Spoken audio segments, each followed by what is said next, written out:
a treasure in an earthen vessel. A power, the ability to live clean, the ability to think right, the ability to feel right, so that the excellency of the power may be of God and not of us in human strength. It's very interesting to note that medical scientists tell us that when men suffer and women suffer, that their suffering, without men realizing it, is three-dimensional. This is what they say. That if you were to suffer for 1 month, that without you realizing it, your memory, your central nervous system, would reflect, without you knowing it, all the suffering that you had gone through in the past. So not only would you be suffering at this moment, but all the suffering of the past. But you're not thinking about it. And then the fear of the suffering in the future.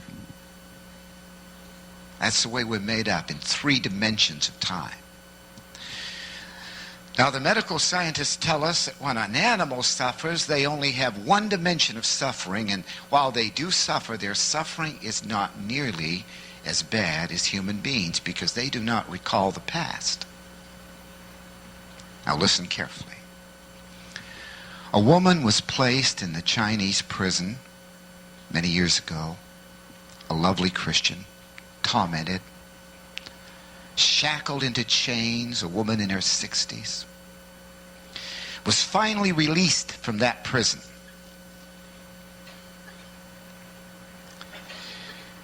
And the doctor said to her, as one day blood came out of her pores, and they immediately were able to stop her from bleeding. The doctor says, I have to share this with you. You may die at any moment. And he said, at any moment, blood could come out of all of your pores just like it did Jesus in the Garden of Gethsemane. And she said, Doctor, why is this? And the doctor said, because you have gone through such profound and deep psychological suffering. At any moment, your body can cry out through blood, through the 3 dimensions of suffering. And blood can come through your pores just like it did Jesus Christ in the Garden of Gethsemane. She was a lovely woman, a lovely believer, and kept her faith in China while she was in prison, preaching, evangelizing. And when I heard that story, of course, my mind went into the Garden of Gethsemane.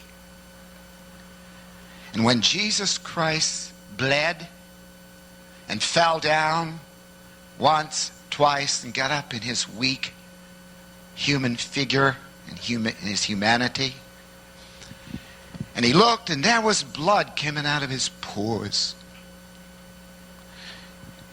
Not only were all the demons of hell attacking Jesus' humanity, though he was God, but all his suffering was upon him, psychologically. Unbelievable mental anguish. And then he cried out as he desired consolation and comfort from his own disciples. I know that I came to die, but if it's possible, will you let this cup pass from me? Nevertheless, thy will be done.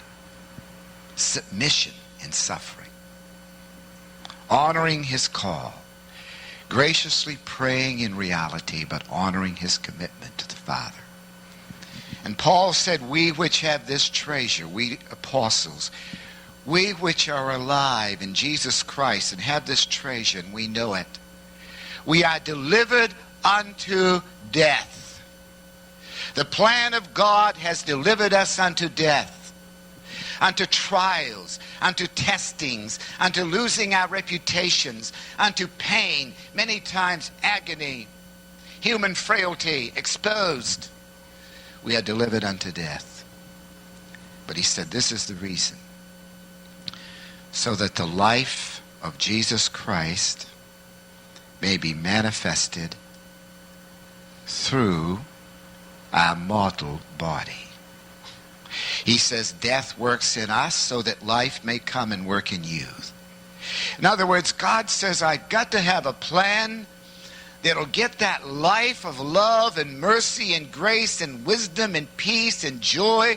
I've got to get that life that's in that body that's frail and weak and that's subject to time, is subject to the cosmic world, is subject to death and accidents and disease and heartache and sorrow and wounds and bruises. I've got to find a way to get that life flowing, circulating out of your body into this terrible world of cosmic darkness. I want the light